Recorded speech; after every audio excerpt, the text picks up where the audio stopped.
Hello folks, Killface of Baylor here. Today we are going to do some power leveling, and we'll see how good I am at this. I'm not really exceptional. I need to let him get the damage down below half.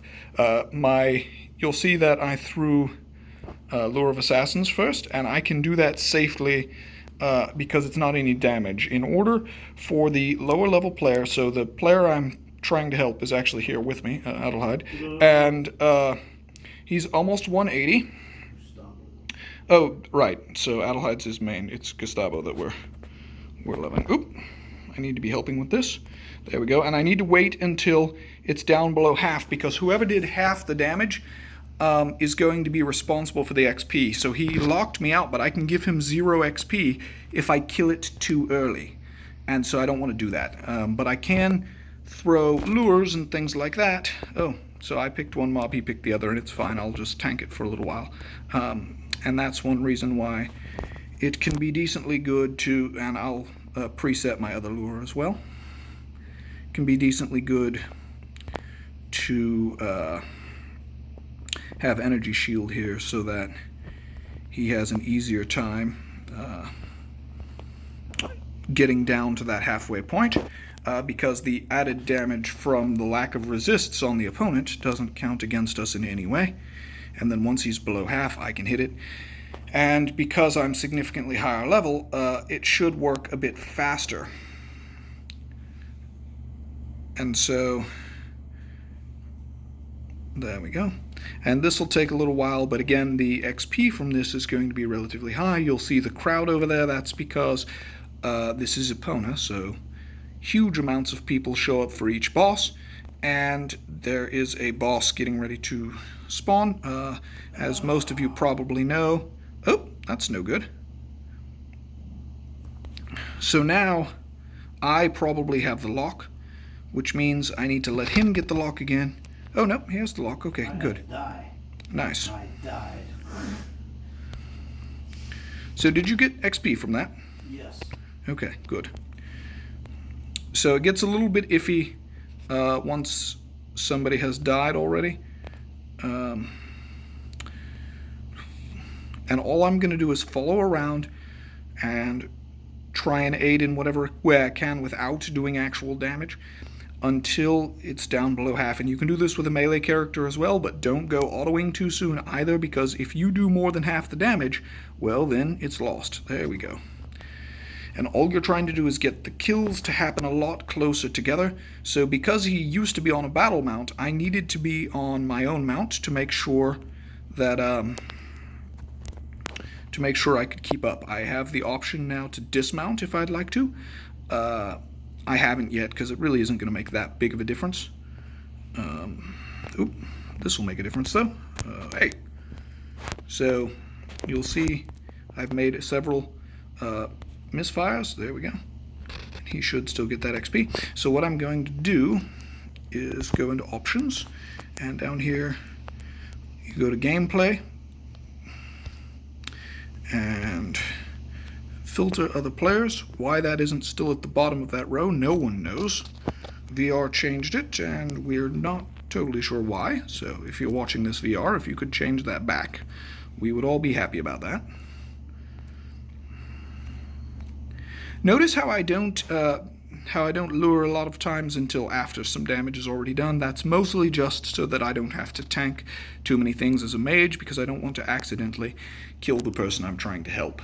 So there are other ways to do power leveling as well, but they all only work if you're below level 180 or so, because the zones that you level in come into play in the other methods.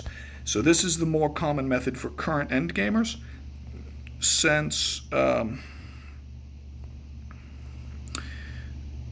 it can be done with people of whatever level. So all we're doing is finding a place where Gus can normally level, and then when he starts to when he runs an elixir like normal, he only has to kill each mob to halfway, and I want to get it as close to halfway. I want to hit it as soon after halfway as I can, to make sure that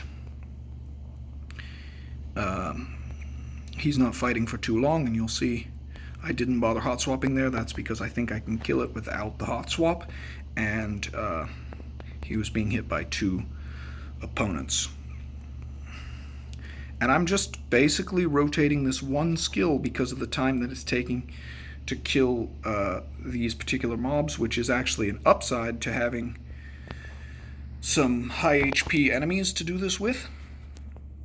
But you'll have to adjust each time. For instance, if you were trying to do this at pirates, you might be wanting to rotate through your skills a lot more often. And the pirates, of course, would be done... Oh, so I have to be very careful because I did some damage there by misclicking. So now I need to get it well under half before I start to help, to make sure that I'm not accidentally doing too much of the damage. And I think that's safe.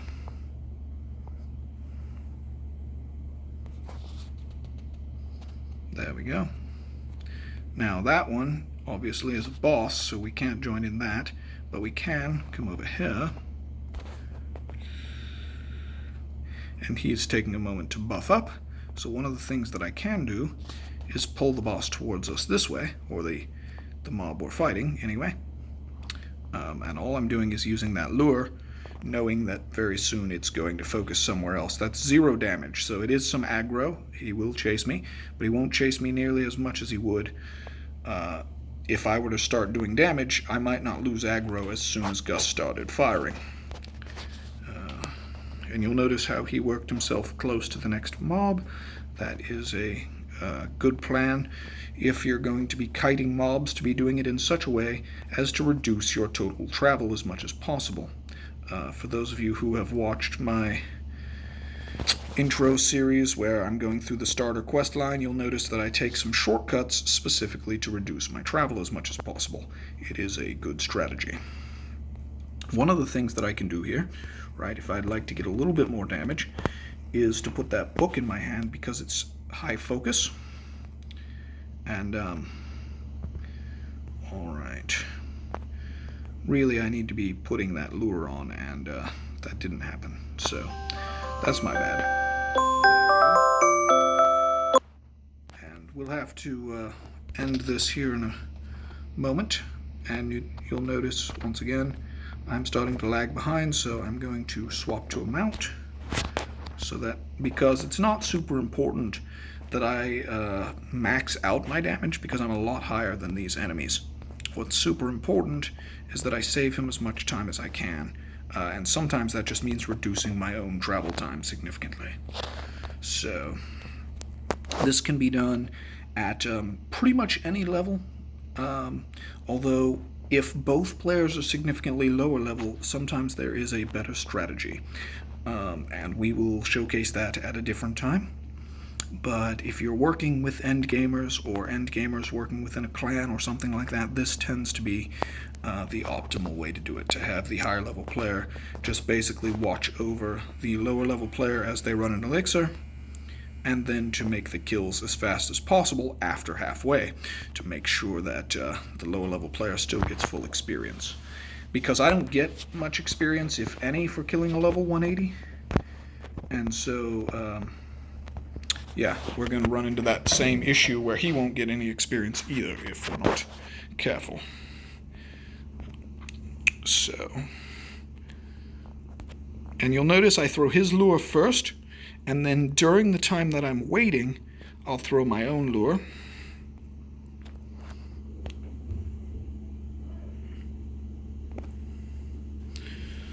Alright, and that's basically how that's going to work. I'm not sure if he leveled up, but he'll get a lot more XP this way than I normally would. So, we're almost there. Anyway, yeah, that should basically be... Oops, sorry, you see I threw the wrong lure. That should basically be the optimal strategy if, as an endgame player, you're trying to help a lower level player, or if, as a lower level player, you're hoping to have a 220 or a 210 level you, because the only places that they can level are places like the garden or the tower that require a certain level for entry. So anyway, that's it, and I'll see you in the next video. Alright, bye.